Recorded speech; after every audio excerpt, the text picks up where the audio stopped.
implicit invocations of race and racial fears and resentments among white people uh, to to gain favor with those people to cause them to vote for you in the election. Um, the strategy, started with actually some Massachusetts Republican strategists who kind of took it national, and they brought it back to Massachusetts. And I'll show you I have a PowerPoint that's based on some of my research, my dissertation research actually, that is about the governor of Massachusetts in the 90s, a Republican named William Weld, used a lot of these same strategies to basically demonstrate that he was looking after the law and order of ordinary people in Massachusetts, but by exploiting some what are often called racialized code words in order to gain office. And Weld and then his successor Salucci and then that successor to him, Mitt Romney, were able to use a lot of these kind of racial call-outs or dog whistles to be able to win office. So in any event, back to the main campaign. George Bush is elected in 1988, and in 1992 he had already fought. He had already started the Gulf War, the kind of short-lived U.S. military conflict that was, I think, the largest scale U.S. military conflict since Vietnam, and he had won it. But then the U.S. had won it with its coalition. They had expelled Saddam Hussein from Kuwait.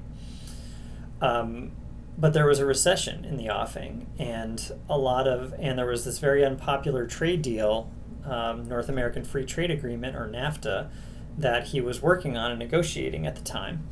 And so there were several main opponents. One opponent of his in the primary, named Pat Buchanan, was someone who was trying to exploit the failures of the Bush campaign for raising taxes about 3%, when he had said, read my lips, no new taxes in 1988.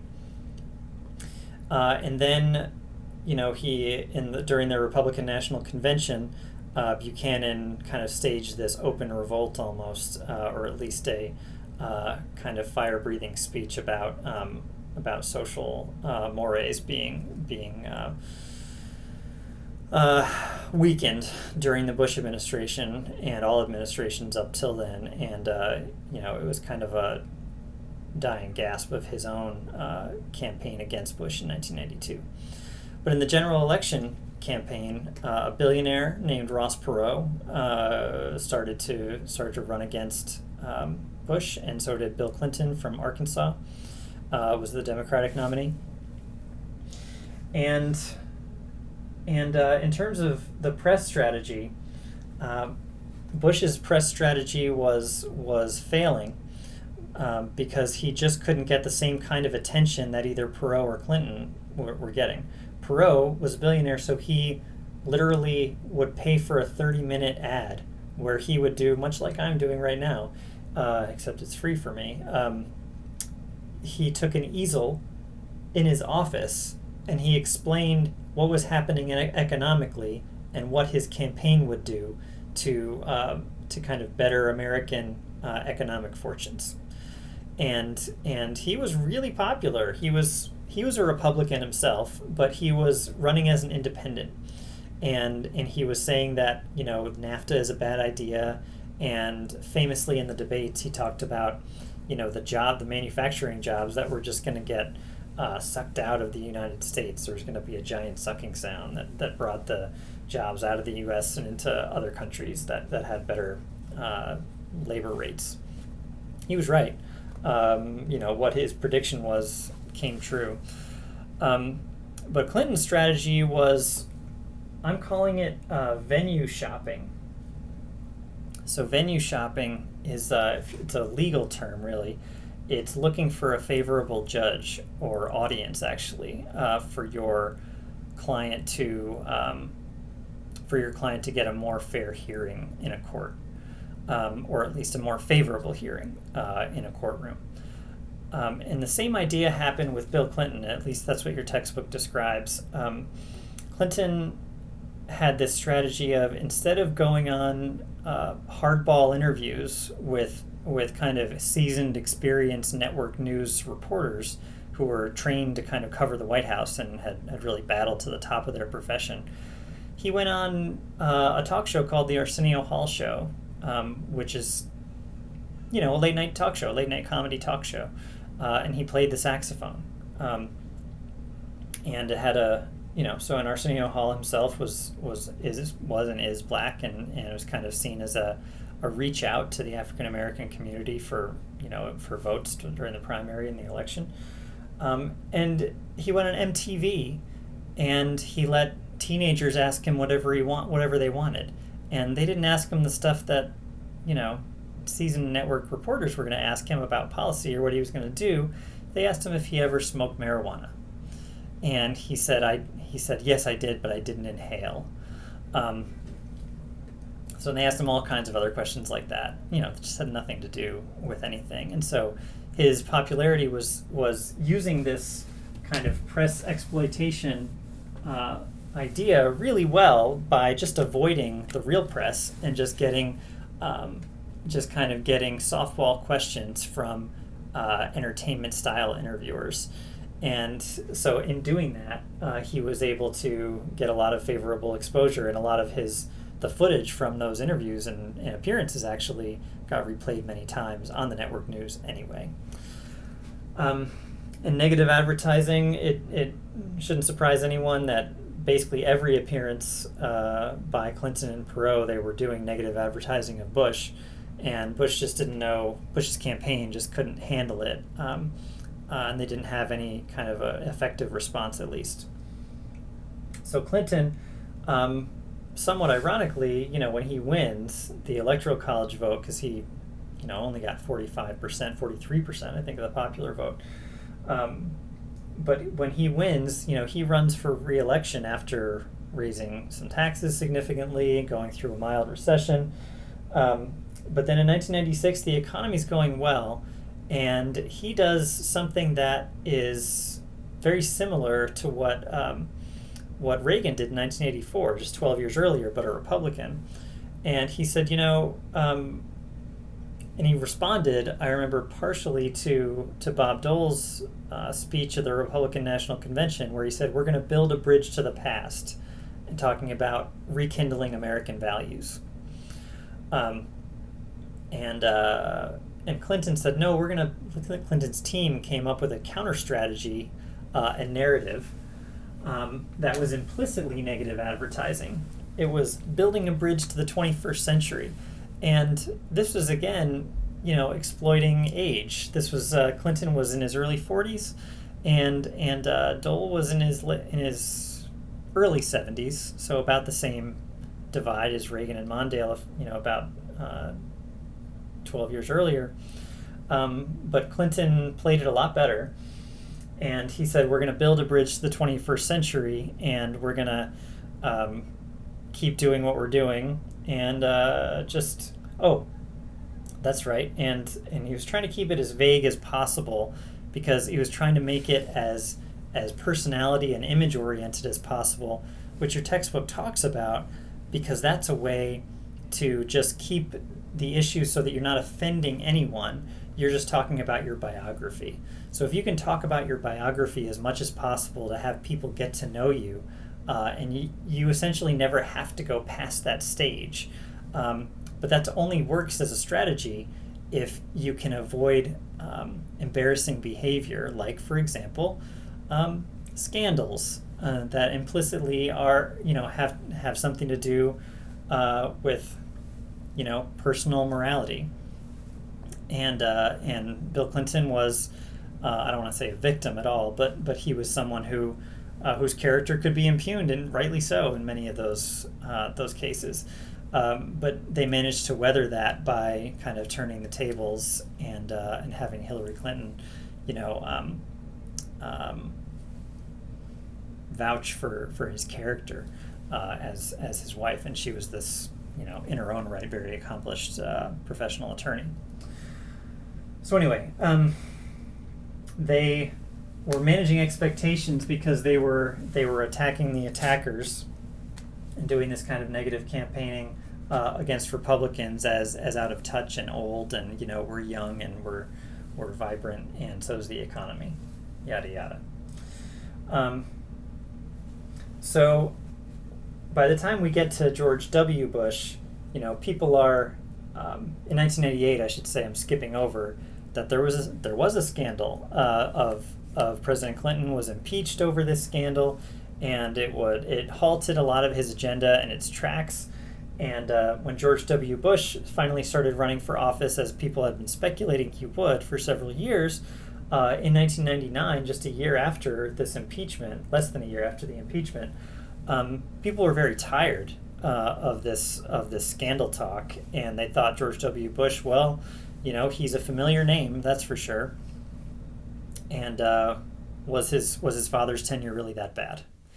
And the answer is not very different, right, from the Clinton administration. There were no major wars during either one of those administrations, and George Bush and Bill Clinton, by the way, became great friends, for whatever that's worth, much as Gerald Ford and Jimmy Carter later did. And in 2000, Bush was able to play on the sympathies of people because his opponent did the wrong strategy in the debates. Al Gore, the vice president under Bill Clinton, he was a very smart guy. He had written this book, Earth in the Balance. Later on, he lent his name and voice to a couple of other award-winning environmental documentaries. But he, during the debate, was shown to be sort of crowding George W. Bush, and George W. Bush clearly didn't have the same kind of command of policy and elocution that Al Gore did, and so Al Gore was seen as kind of a bully personally. And so Bush kind of managed to steer expectations to really low, and Al Gore, met and exceeded the expectations of his campaign and the news media, but so did Bush, and that was more surprising. And so even though Bush lost the popular vote to Gore, he probably did as well as he did and was able to win the presidency because Gore simply overplayed his hand in terms of expectations and didn't follow these rules. But there was a fair amount of negative advertising, including, I should say, some really powerful negative advertising done by the Gore campaign, or at least its affiliates, against the Bush campaign, that perhaps there'll be a link to. And did they exploit the press? I think clearly Bush was able to, in many regards, exploit the press's weariness with the Clinton scandals to demonstrate that he was kind of a return to safety.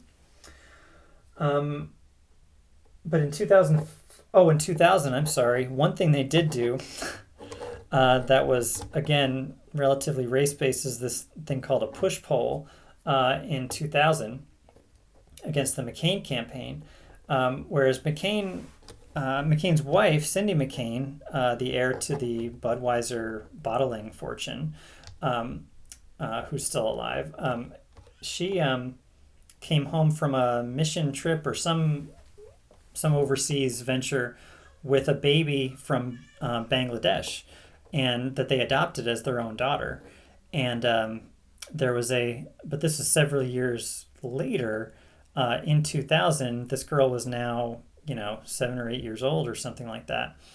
And the Bush campaign surveyed people in South Carolina and said, "Are you aware that McCain has a black daughter out of wedlock?"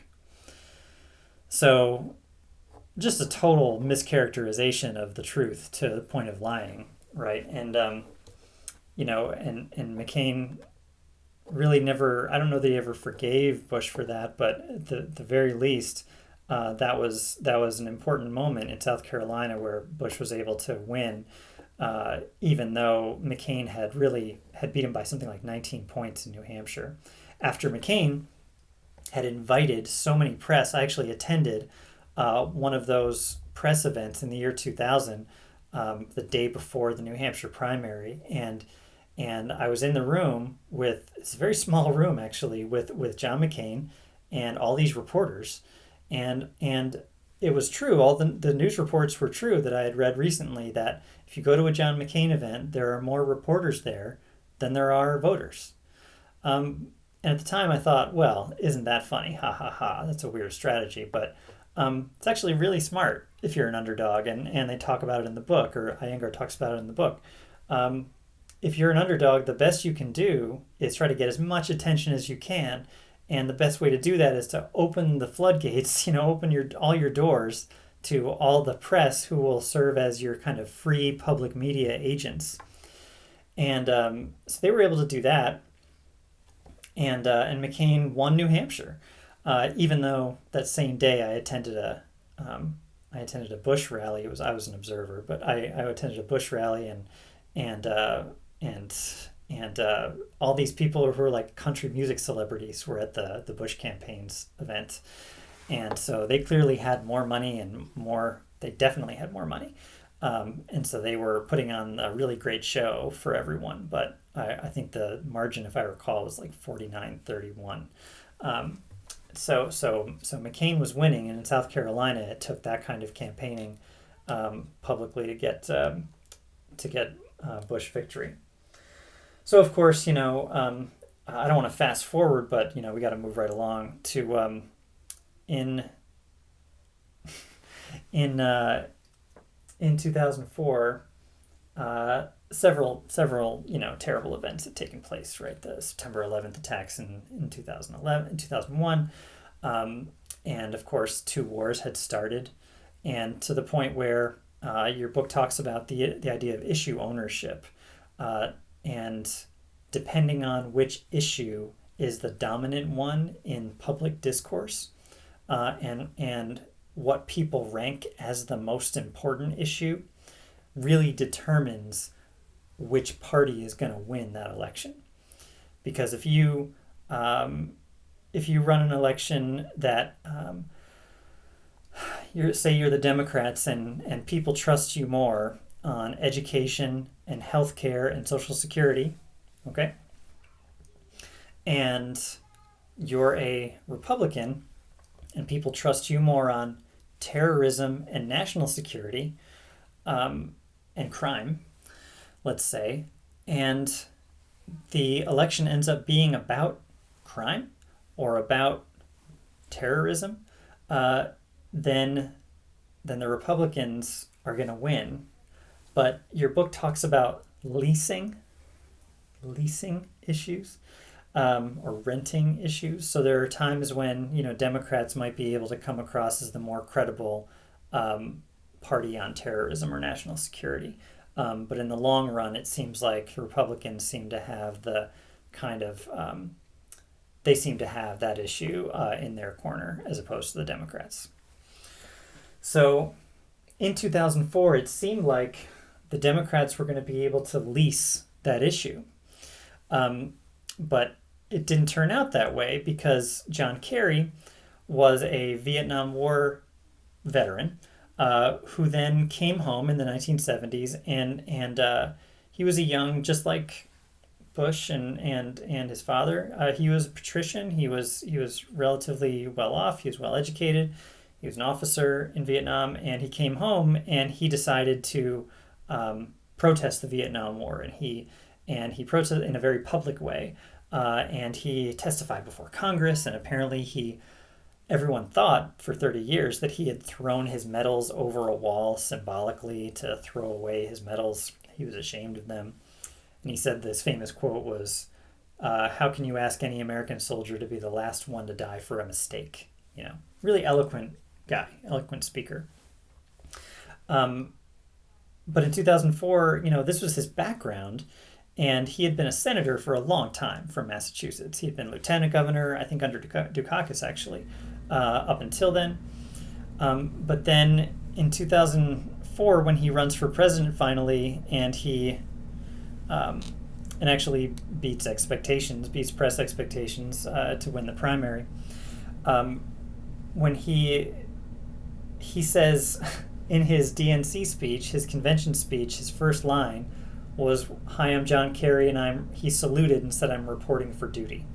So he's really running on this 30 years ago idea that he was a soldier, not even that he was a Vietnam War protester. So around that time is when the Bush campaign and its allies started to find the people who were on a boat with John Kerry and find out if any of them were Republicans. And if they were Republicans, they were going to get them to testify on camera, not legally testify. They were going to give a testimonial on camera about how John Kerry was not a hero and he didn't have courage and how all this stuff. And I never actually watched the ads, but you should. You know, they're historical, and they're historic because they really turned the narrative in that campaign.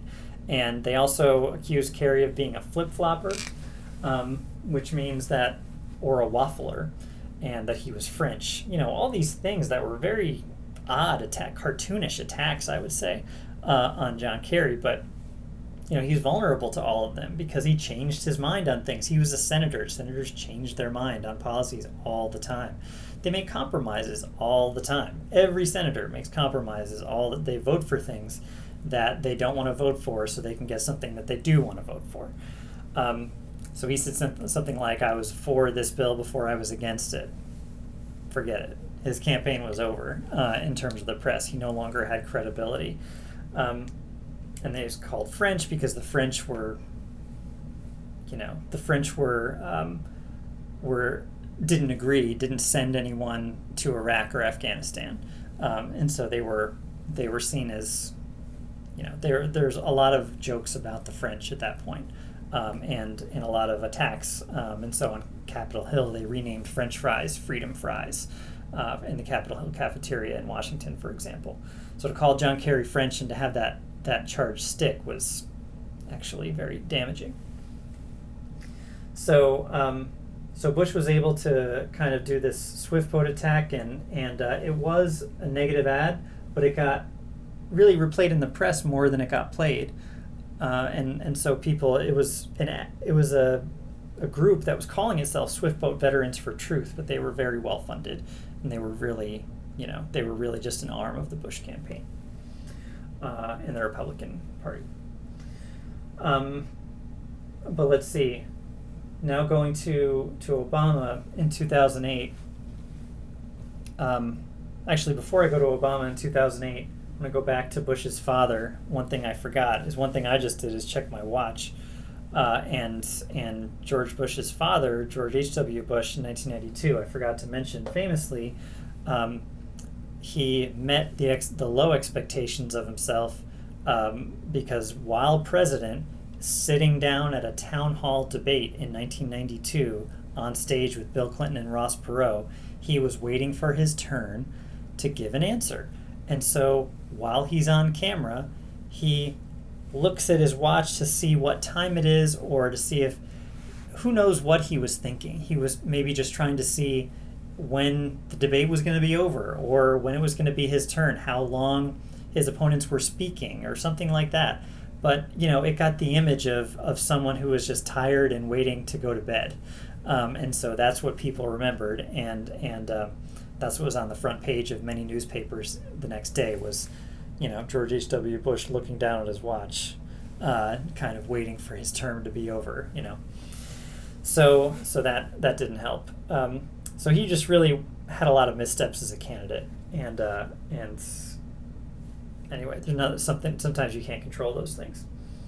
But moving on to Obama in 2008 especially, he kind of, I won't say he came out of nowhere, because, you know, the kind of money campaign was going on for at least a year in 2007. In 2006 probably. He had only been in the Senate since 2005. He was elected in 2004. But right away he was recruited to run against Hillary Clinton, who had been a senator from New York since the end of her husband's term, and so while there was a very brief time for about 2 weeks where she was both first lady and a senator from New York, And so Obama, raised more money than Clinton did in 2007. And so he, after the Wisconsin primary, he had a numerical delegate advantage over Clinton that never subsided. So he won the nomination, and so he was this very new candidate that most people hadn't seen except for his appearance while running for the U.S. Senate in 2004. He gave the keynote speech at the Democratic National Convention. And so, did the Obama campaign lower expectations? I mean, no.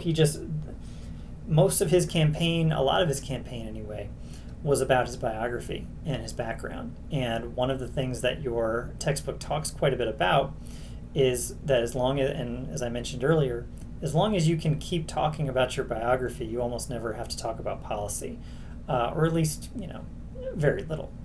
And he had this very inspiring, background, but because he was someone who there had never been at least a credible nominee, there had never been a nominee of a major party who was black before. And so he was really breaking historic ground, and he had to win over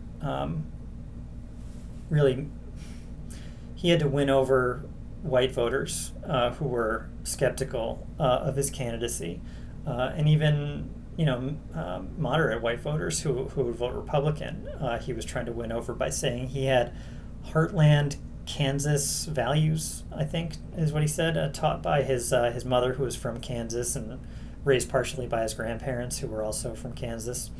But he had lived a lot of his life in Hawaii and Singapore, and so he only moved to Chicago in his adult life.